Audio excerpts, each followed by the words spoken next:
The fluorescent lights of the St. Jude Medical Center didn't just illuminate the emergency room. They hummed with a clinical, uncaring indifference that seemed to vibrate through the very marrow of the patients huddled in the plastic chairs. It was 3 o'clock a.m., the hour when the city's tragedies usually bled through the automatic sliding doors. Eldora Davis gripped the edge of her seat, her knuckles a stark ashen contrast against the faded blue fabric. At 8 months pregnant, every breath felt like a labor-intensive chore. The sharp, rhythmic cramping in her abdomen wasn't the Braxton Hicks the triage nurse had dismissively mentioned an hour ago. This was a crisis. Eldora was a PhD student at UChicago, a woman who had spent her life navigating systems that weren't built for her. But tonight, she wasn't a scholar. She was a mother terrified for the heartbeat she could feel fluttering erratically inside her like a trapped bird. "Next!" a voice droned from behind the plexiglass. Eldora stood, swaying dangerously. She approached the desk where Dr. Michael Wilson sat. He was a man whose reputation for efficiency was only matched by his thinly veiled disdain for what he called uninsured complications. He didn't look up from his tablet. "Name?" "Eldora Davis," she gasped, leaning her weight against the counter. "The pain is at a 9. I'm leaking fluid. I think my placenta is abrupted."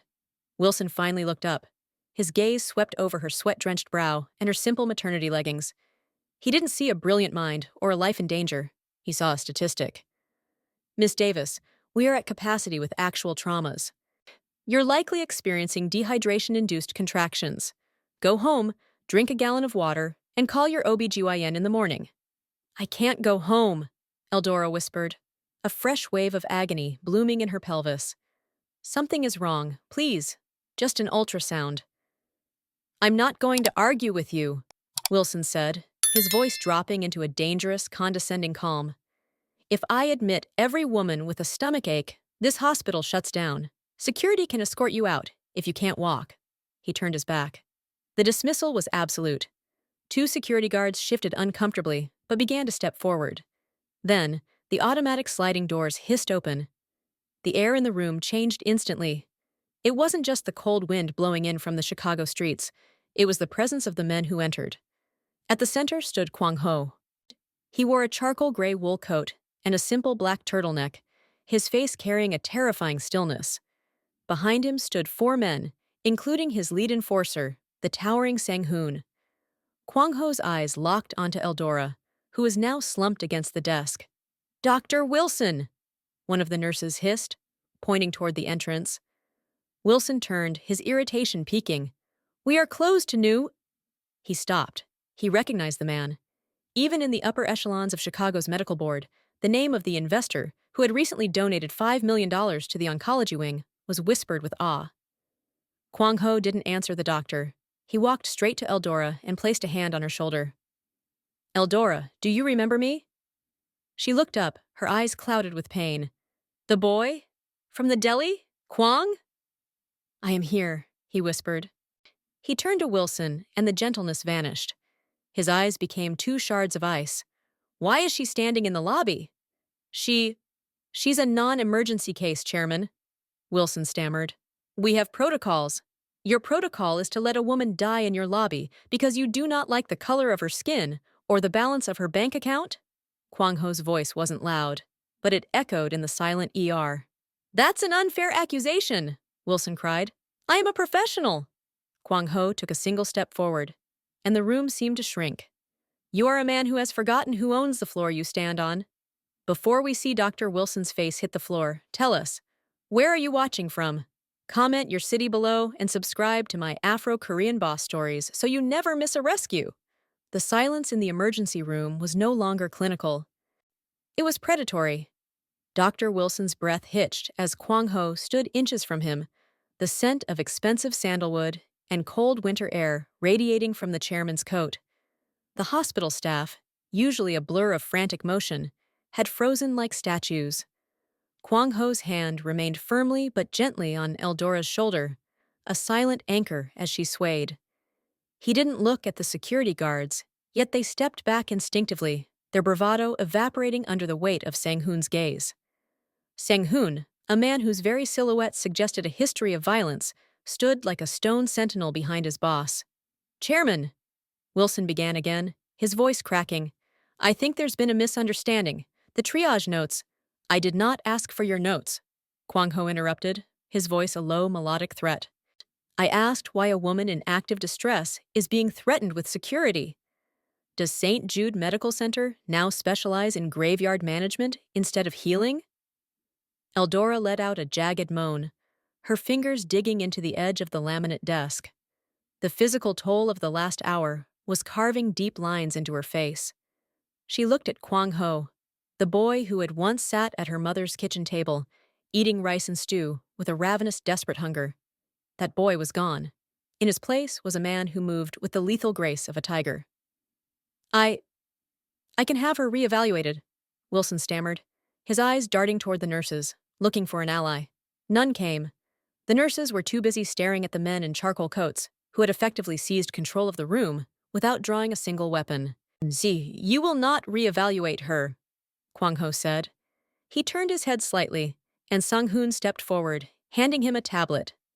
Kuang Ho swiped through a screen, his eyes reflecting the blue light. "You will admit her. You will summon the chief of obstetrics, and you will do it within the next 60 seconds, or I will begin the process of liquidating this facility's board of directors, starting with you." The weight of the shadow owner was now fully felt. The hospital was a labyrinth of shell companies, and Kuang Ho held the thread. "Chairman, please," Wilson pleaded, his professional ego finally crumbling into raw panic. "There are rules for admission. I need a chart. I need insurance verification. She is my family," Kuang Ho said, his voice dropping to a whisper that felt like a blade against Wilson's throat. Does that satisfy your verification? Or do you need to see the deed to the building to understand that your rules do not apply to me?" Eldora's knees finally gave out. Kuang Ho caught her before she hit the linoleum, his movements effortless. He pulled her against his wool coat, shielding her from the harsh glare of the ceiling lights. "Kuang, you shouldn't be here," Eldora whispered, her voice a ghost of itself. "The people, the ones you're hiding from." "Let them come," Kuang Ho replied, his eyes never leaving Dr. Wilson. "They will find that I have much more to protect tonight than just my life." He looked at the clock on the wall. 45 seconds, doctor. I suggest you start running." Wilson didn't wait for another word. He spun around, shouting orders at the top of his lungs. "Gurney, now! I want a level 1 trauma team in OR 3. Call Dr. Eris. Tell her it's a code purple." The ER exploded into motion, but it was a motion dictated by fear of the man standing in the center of the room. As the nurses rushed a stretcher toward them, Kuang Ho leaned down, his lips close to Eldora's ear. "You fed me when I had nothing, Eldora. Tonight, I return the favor. No one touches you. No one." As she was lifted onto the gurney, she saw Sang-hoon speaking quietly into a radio, his eyes scanning the dark streets outside the glass doors. The rescue had begun, but the air was thick with the scent of an approaching storm. Kuang Ho stood in the center of the chaos, a shadow that refused to flicker. The double doors of the surgical wing hissed shut, swallowing Eldora's stretcher, and the frantic shouting of the nursing staff. The lobby was suddenly, unnervingly quiet, save for the hum of the vending machines and the heavy, rhythmic breathing of Dr. Wilson, who remained rooted to the spot. Kuang Ho didn't move. He stood in the center of the ER like a monument to cold fury. He slowly unbuttoned his charcoal coat, revealing the tailored fit of his black turtleneck and the slight dangerous bulge of a shoulder holster. "Dr. Wilson," Kuang Ho said, his voice terrifyingly conversational.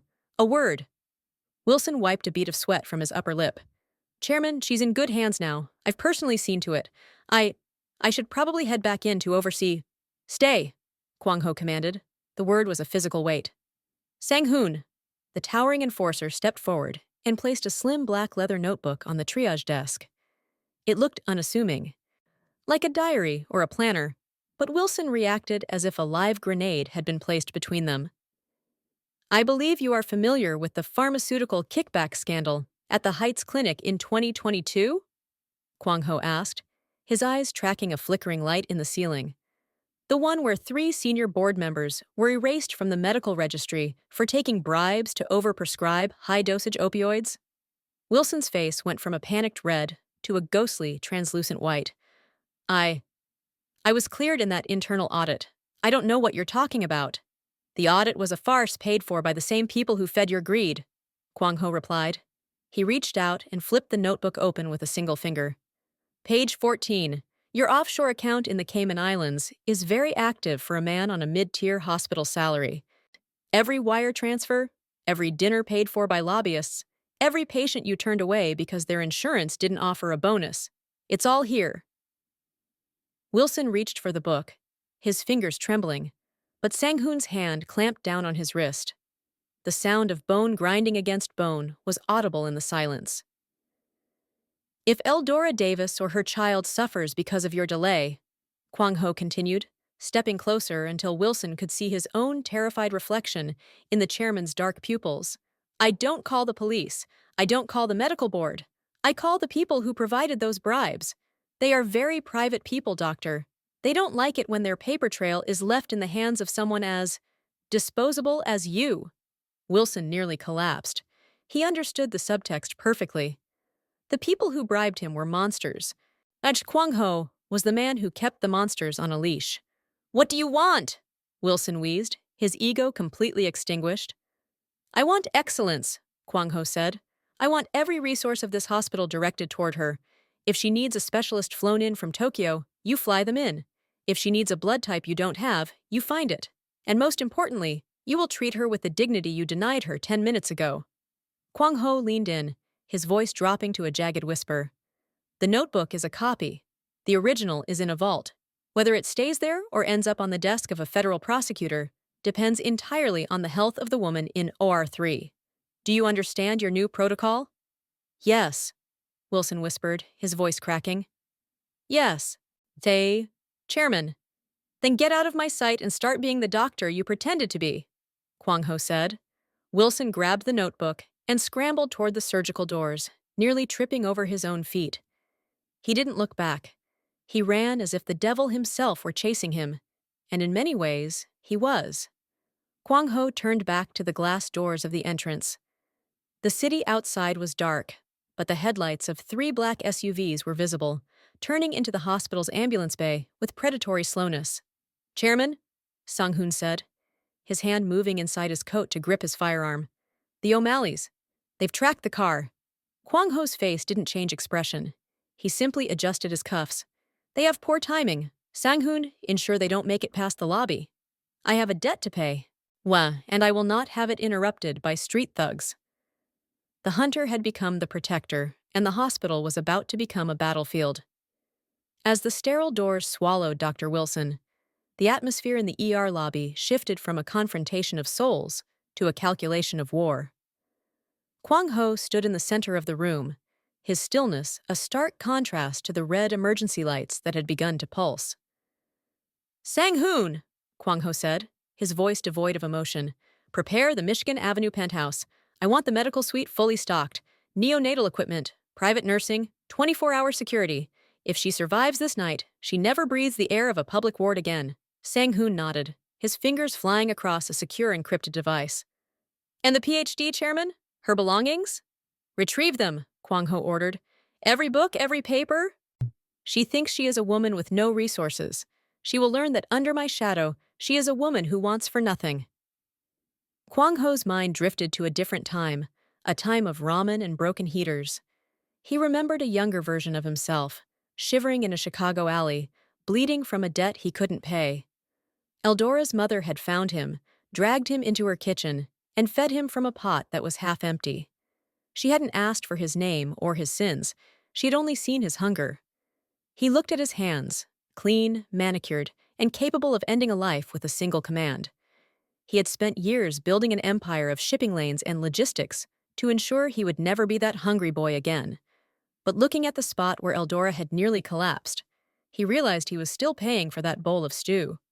She will hate it, Sang-hoon remarked quietly. She is a woman of pride, Chairman. She won't like the silk sheets if she knows they come with bars on the windows. Then we make the bars invisible, Kuang Ho replied. He walked toward the large floor-to-ceiling windows of the waiting area. Outside, the rain had turned to a biting sleet. He watched the reflections of the three black SUVs in the distance. He wasn't just building a nursery, he was constructing a fortress.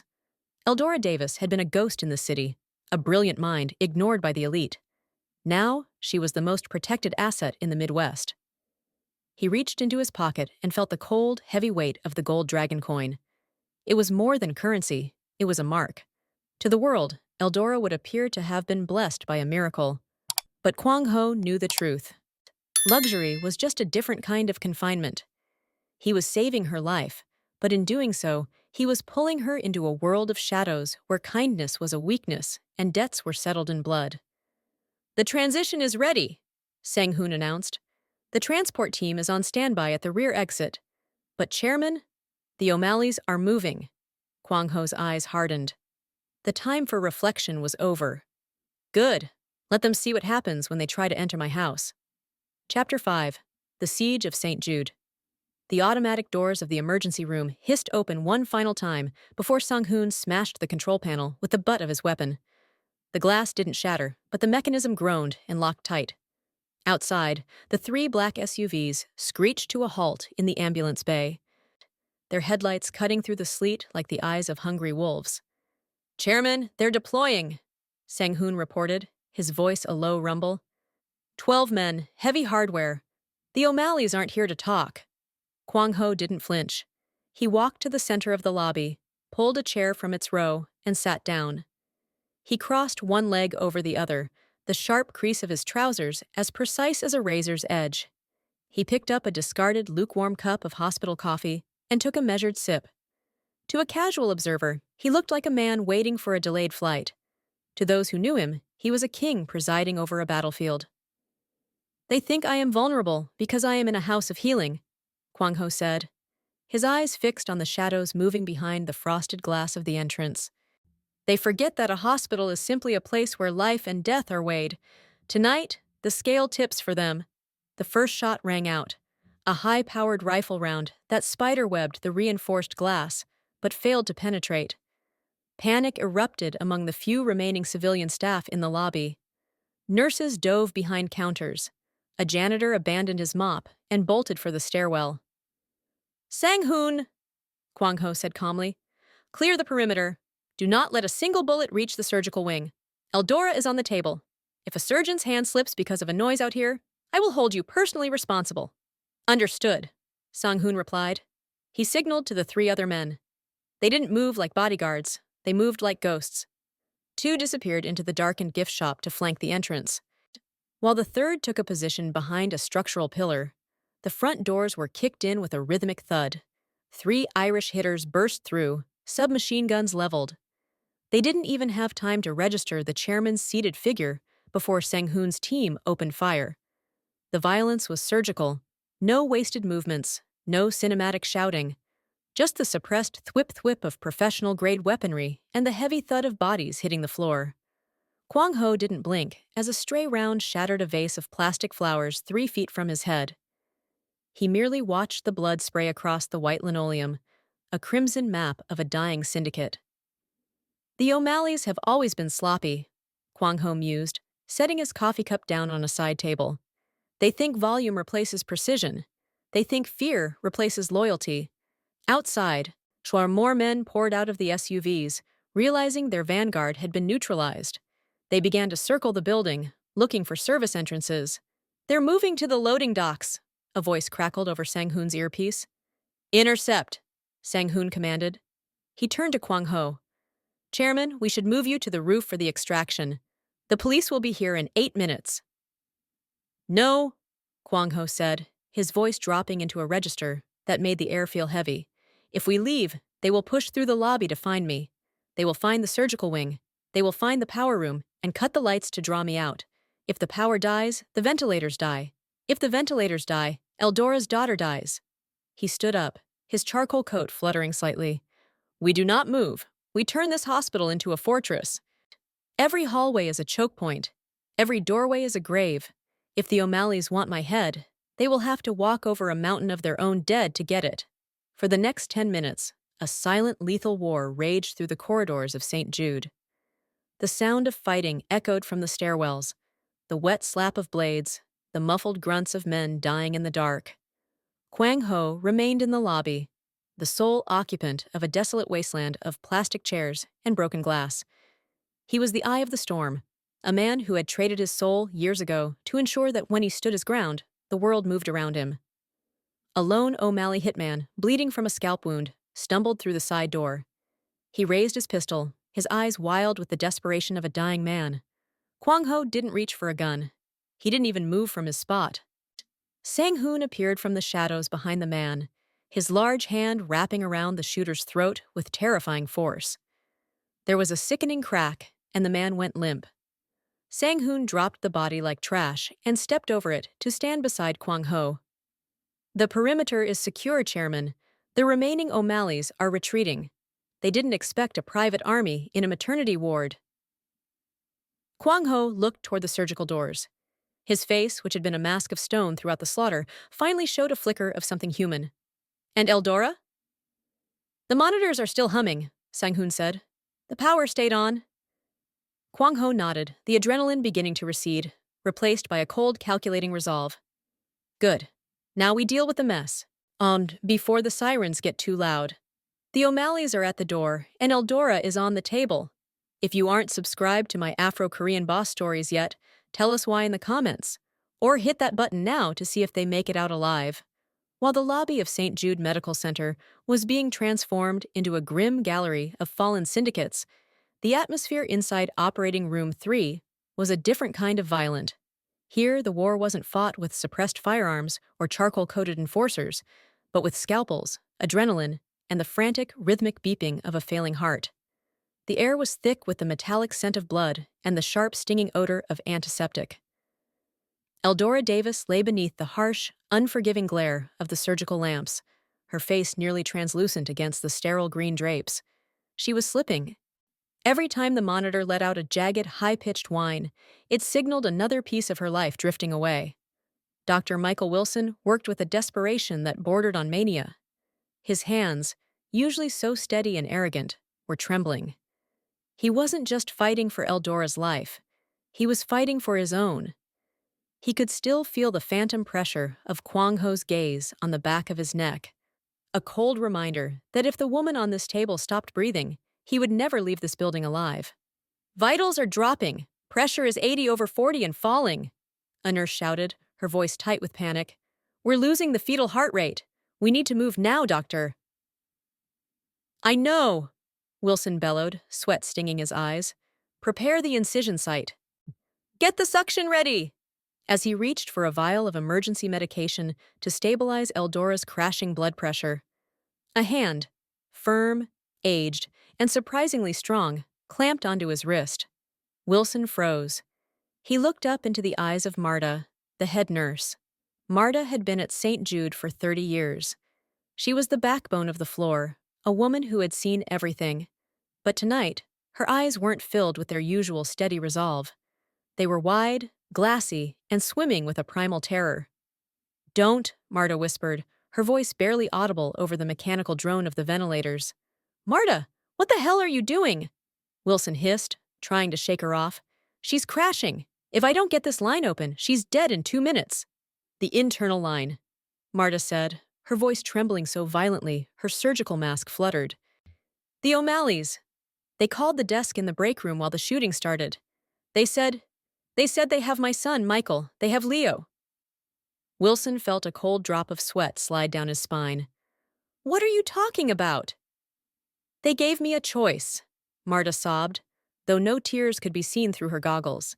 "They said if the woman dies on the table, if it looks like a complication of her condition, they'll leave the hospital.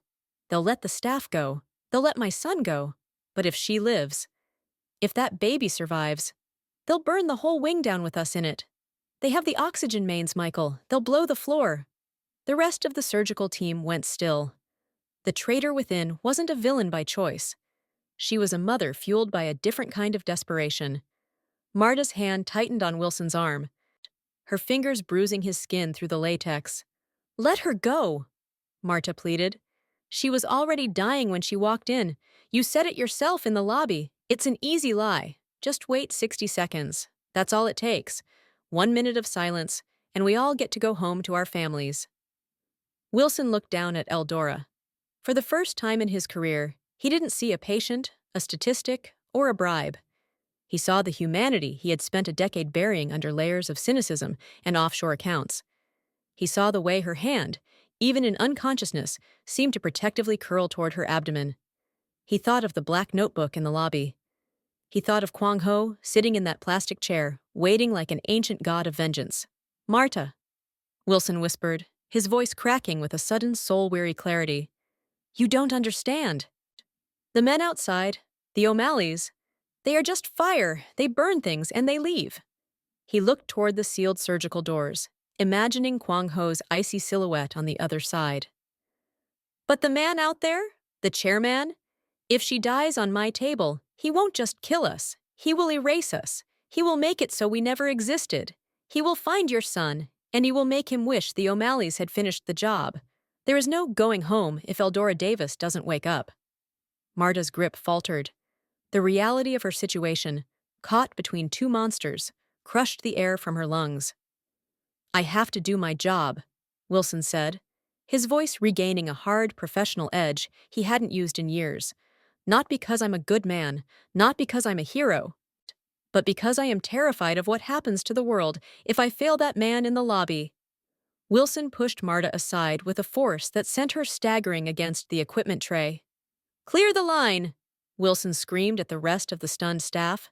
"I'm performing the emergency C-section now. Nurse, get the bypass ready. If Marta moves again, security will find her later.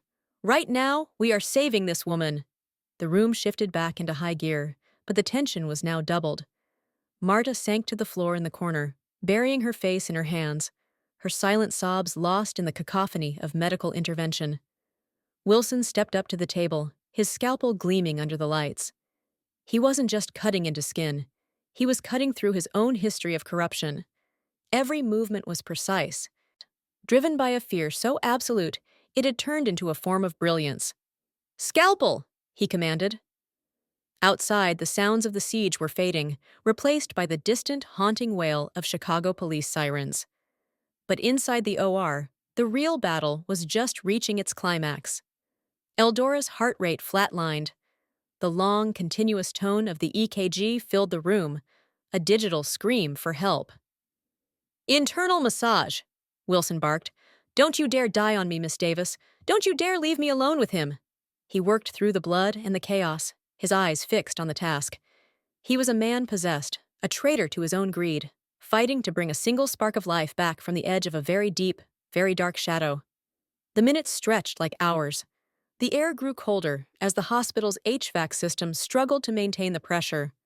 Marta remained on the floor, a broken shell of a woman, while Wilson stood over the body of the woman he had tried to cast out, desperate to prove that tonight, life would have the final word. "I have a pulse!" the anesthesiologist suddenly yelled. "It's faint, but it's there. She's back." Wilson didn't celebrate. He didn't even smile. He just kept cutting. "Now let's get that baby out." The air in operating room 3 was thick enough to taste, a heavy mixture of iron, sweat, and the electric ozone of the defibrillator. Dr. Michael Wilson's hands were submerged in the most high-stakes gamble of his life. He could feel the clock ticking in the rhythm of the sirens outside. The police were nearly at the doors, and the O'Malley threat had been neutralized by lead and shadow. But in here, the enemy was time, and time was a thief. "I'm in," Wilson grunted, his voice muffled by the blue surgical mask. "Watch the mother's pressure. If she dips again, pump her full of everything we've got." Behind him, Marta remained a huddle of broken nerves in the corner, but the rest of the surgical team moved with the synchronized grace of a clockwork machine. They weren't just a medical team anymore. They were a protective circle around Eldora Davis. With a final delicate movement, Wilson reached into the incision. The room went silent. The mechanical wheeze of the ventilator seemed to grow louder, filling the void of their bated breath. Then Wilson pulled. A small, slick, and incredibly fragile bundle emerged from the chaos. For 3 agonizing seconds, there was no sound. The baby was blue, silent, and terrifyingly still. Wilson felt his heart drop into his stomach. If the child was dead, the gold coin in Kuang Ho's pocket would become a funeral pyre for everyone in this room. Come on, Wilson whispered, his pride long gone, replaced by a desperate plea to a god he hadn't spoken to in decades. Breathe, damn you! Breathe! He cleared the tiny airway with a suction bulb. He rubbed the infant's back with a sterile towel, his movements firm yet terrified. Suddenly, the silence was shattered. It started as a wet, sputtering gasp, followed by a thin, reedy wail that quickly escalated into a robust, indignant scream. It was the most beautiful sound Wilson had ever heard, a defiant shout of life in a building that had spent the last hour surrounded by death. Time of birth, 4:12 a.m., the anesthesiologist announced, his voice cracking with relief. Tonight, it's a girl, Wilson handed the crying infant to the neonatal nurse. Clean her, stabilize her, and for the love of everything holy, don't let her out of your sight. He turned back to Eldora. Her heart rate was stabilizing, the jagged lines on the monitor smoothing out into a steady, healthy cadence. She was exhausted, her body battered by the trauma, but she was alive. Wilson stepped back from the table, his gown soaked in blood. His hands shaking so violently, he had to grip the edge of the instrument tray to stay upright. He didn't wait for the cleanup. He didn't wait for the paperwork. He pushed through the swinging doors of the surgical wing, the bright lights of the hallway blinding him. In the lobby, the transformation was complete. The bodies of the O'Malley hitters had been cleared away with terrifying efficiency, leaving only dark stains on the linoleum and the smell of industrial-grade bleach. Kuang Ho was still sitting in the same plastic chair, his charcoal coat draped over his shoulders, a fresh cup of coffee in his hand. He looked like a man who had been sitting in a library, not a war zone. Sung-hoon stood at his side, his eyes scanning the doctor as he approached. She lives? Kuang Ho asked. He didn't stand up. He didn't raise his voice. But the intensity of the question nearly knocked Wilson over. She's stable, Wilson rasped, his voice sounding like it had been dragged over gravel. The mother is in recovery. The girl is... She's a fighter, Chairman. She's perfect. Kuang Ho finally stood. The predatory stillness that had defined him all night shifted into something else. Something softer, yet no less powerful. He walked toward Wilson, each step echoing in the hollow lobby. The doctor instinctively flinched, but Kuang Ho didn't reach for a weapon or the black notebook. He reached into the pocket of his trousers and pulled out the heavy gold coin. It was embossed with a snarling dragon, the gold catching the fluorescent light and throwing a warm, honey-colored glow across his face. Take me to them, Kuang Ho commanded. Wilson led him into the recovery ward. The room was quiet, lit only by the soft blue glow of the neonatal monitors.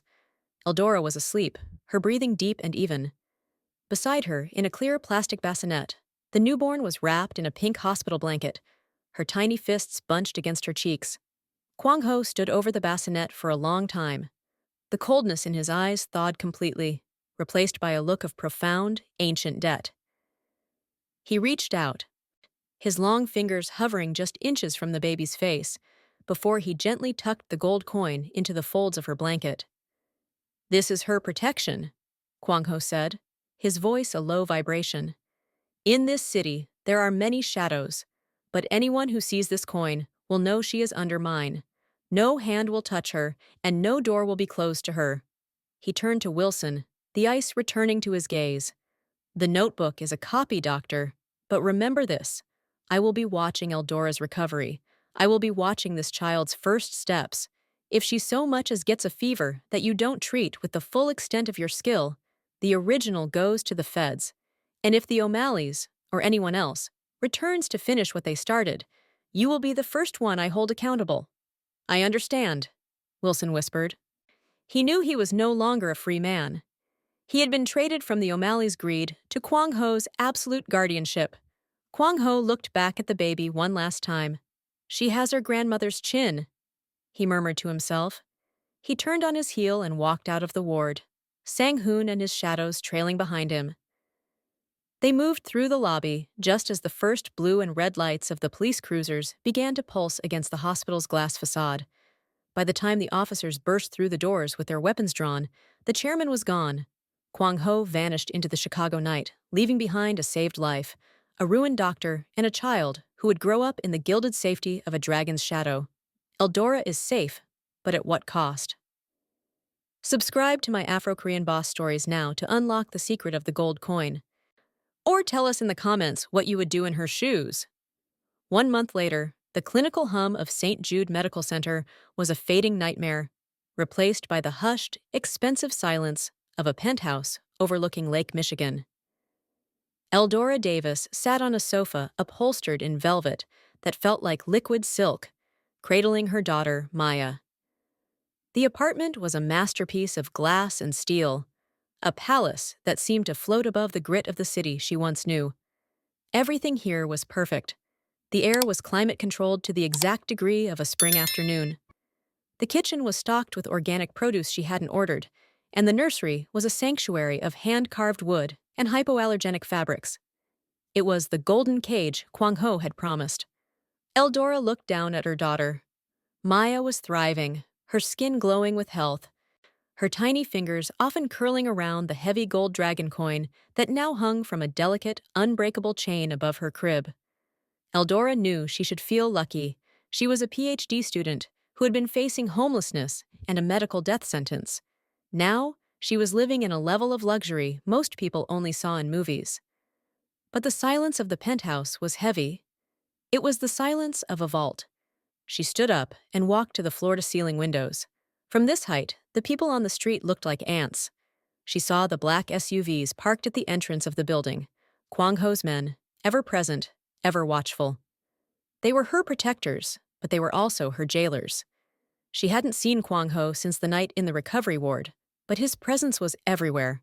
It was in the rare lilies that appeared on her table every Monday.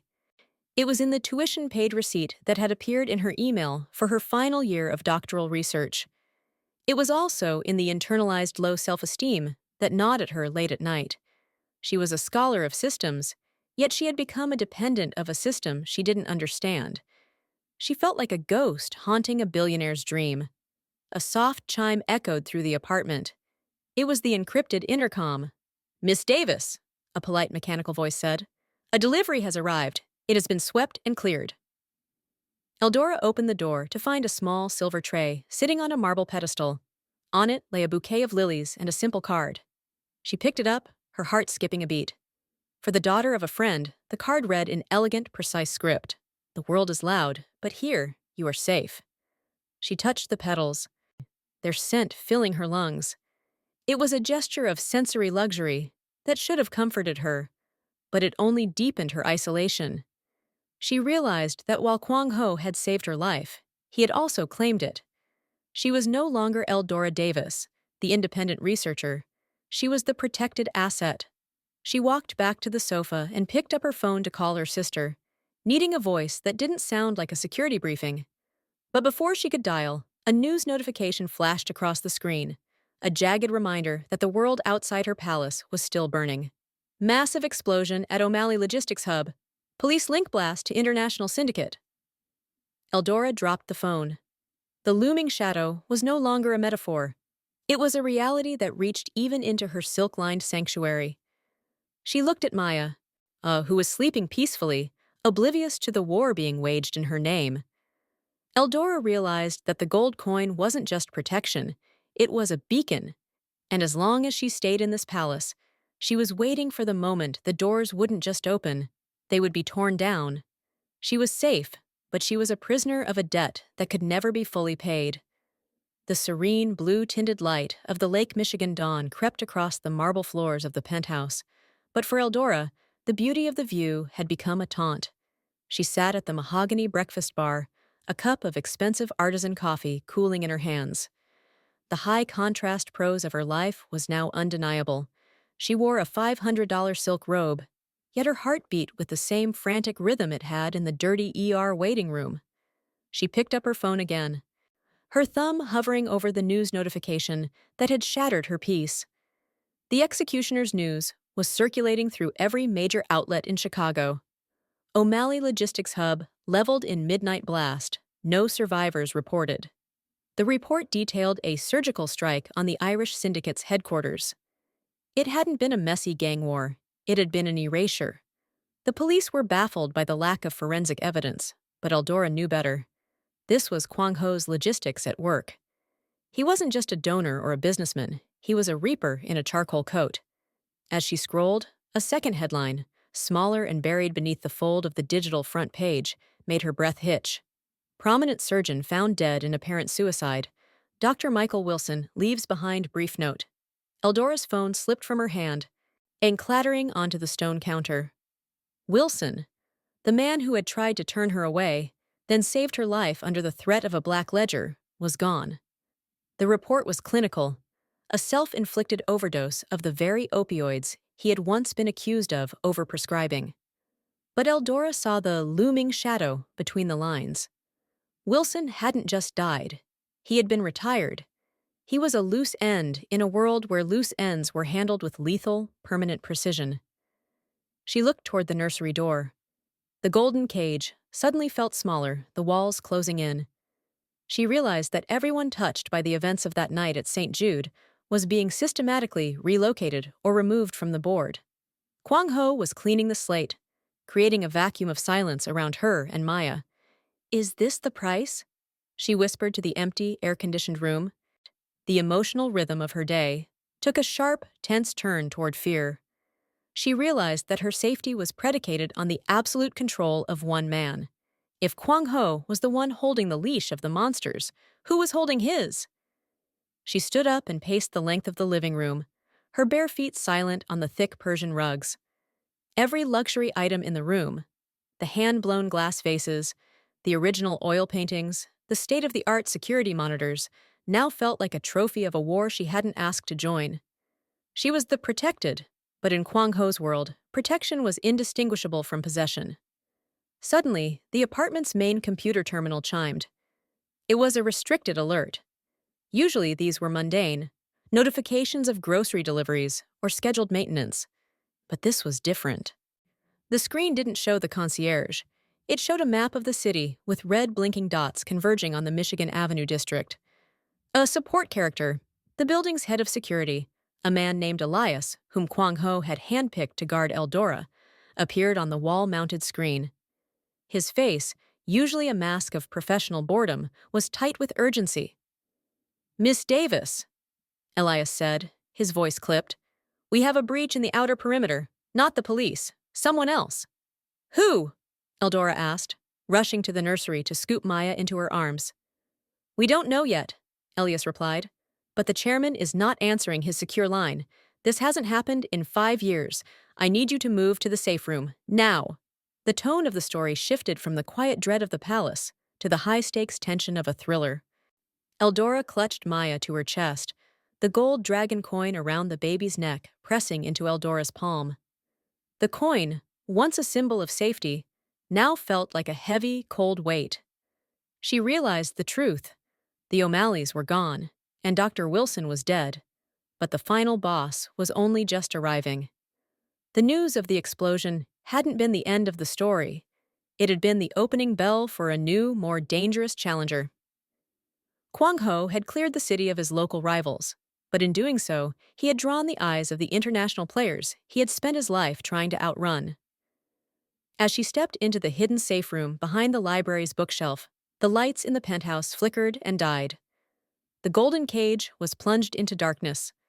The safe room was a masterpiece of hidden engineering, a cold, steel-reinforced pocket of silence tucked behind the penthouse library. Eldora sat on the floor, her back against the reinforced wall, clutching Maya so tightly she feared the infant might wake and cry. The darkness was absolute until the emergency red lights flickered on, casting long, bloody shadows across the room. Outside, the muffled sound of electronic locks clicking into place echoed like a series of gunshots. Eldora's heart hammered against her ribs. She was a scholar of history, and history told her that every empire built on blood eventually demanded a tithe. She looked down at the gold dragon coin in Maya's hand. It pulsed in the red light, no longer a lucky charm, but a target. The silence of the safe room was suddenly shattered by the electronic chime of the wall monitor. It wasn't Elias, the security head. The screen flickered with static before resolving into a high-definition feed. The view wasn't of the hallway. It was a direct line from a burner phone. The front door of the penthouse, the one secured by 3 different biometric locks, was open. A man Eldora didn't recognize stepped into the frame. He wore a delivery uniform, but he moved with the predatory grace of a soldier. He didn't have a package. He held a phone out in front of him, as if offering it to the empty room. "He's calling," the man said, his voice a flat, emotionless rasp. Eldora felt a chill that had nothing to do with the air conditioning. She stood up, her legs trembling, and approached the intercom panel. "Where is Kuang Ho? Where is Elias?" The man in the video didn't answer. He simply placed the phone on the marble pedestal, where the lilies usually sat, and backed away into the shadows. The phone began to vibrate. Eldora hesitated, her hand hovering over the release for the safe room door. Every instinct told her to stay hidden, to wait for the man in the charcoal coat to return and make the world right again. But Kuang Ho was missing. The shadow that had protected her had vanished, leaving her alone in the dark. She pushed the release. The heavy door slid open with a hiss. The penthouse felt different, hollow, as if the soul of the place had been sucked out. She walked to the marble pedestal and picked up the vibrating phone. Her thumb swiped the screen. She expected to hear the deep, calming resonance of Kuang Ho's voice. She expected him to tell her that the threat was over. Instead, a woman's voice spoke. It was sharp, cold, and carried the weight of a different kind of power. She spoke in perfect English, but the underlying Korean accent was unmistakable. "Eldora Davis," the woman said. It wasn't a question. "Who are you?" Eldora asked, her voice cracking. "Where is Kuang Ho?" "My brother is currently unavailable," the woman replied. "He has a sentimental streak that has become a liability to our family's interests. He spent $5 million on a hospital wing and leveled a city block for a debt that should have died 20 years ago. He became weak because of you." Eldora gripped the phone harder. "He saved my daughter." "He put a target on your daughter," the woman corrected. "That coin you're holding. It's not just a mark of protection. It's a tracker keyed to the family's private ledger. Kuang Ho didn't just hide you. He claimed you as his personal property, and in our world, property is either profitable or it is destroyed." The second twist hit Eldora like a physical blow. The gold coin, the luxury apartment, the golden cage, it was all a map. Kuang Ho is missing because he refused to give up the location of the original pharmaceutical ledger. The woman continued, her tone dropping into a lethal, businesslike cadence. "He thinks he can protect his friend's daughter from the rest of us. He is mistaken. Tell me where he hid the ledger, Eldora. Tell me now, or the baby doesn't make it to her first birthday." Eldora looked at Maya. The baby was looking up at her with wide, innocent eyes, her tiny hand still clutching the dragon coin. The high-contrast prose of the moment was agonizing, the scent of rare lilies in the air, mixed with the cold reality of a death threat. "I don't know where it is," Eldora whispered. "Then you had better start remembering," the woman said, "because my men are already in the building. And unlike my brother, I don't care about the color of your skin or the beauty of your mind. I only care about the ledger." The line went dead. Eldora dropped the phone and looked at the front door. The shadow of a man appeared in the frosted glass. She realized then that she wasn't just a guest in a palace. She was a piece of collateral in a global war. She looked at the gold coin one last time. It wasn't a gift. It was a curse. Suddenly, the lights in the hallway flashed. The elevator chimed. Eldora stood her ground in the center of the dark penthouse, clutching her child. The powerless had become the protected, but now she had to become the survivor. The doors began to slide open. Are you really going to walk away while Eldora's baby is in danger? If you aren't subscribing to my Afro-Korean boss stories, you're missing the most explosive reveal in YouTube history. Subscribe right now and hit the bell. Coming up next, Kuang Ho is trapped in a shipping container in the middle of the Atlantic, and Eldora must use her PhD research to decode the ledger before the woman from the north arrives. Will she trade the secret to save her baby, or will she find a way to outsmart the Mafia at their own game? You won't believe the next twist. Subscribe now and stay tuned for The Empress's Revenge,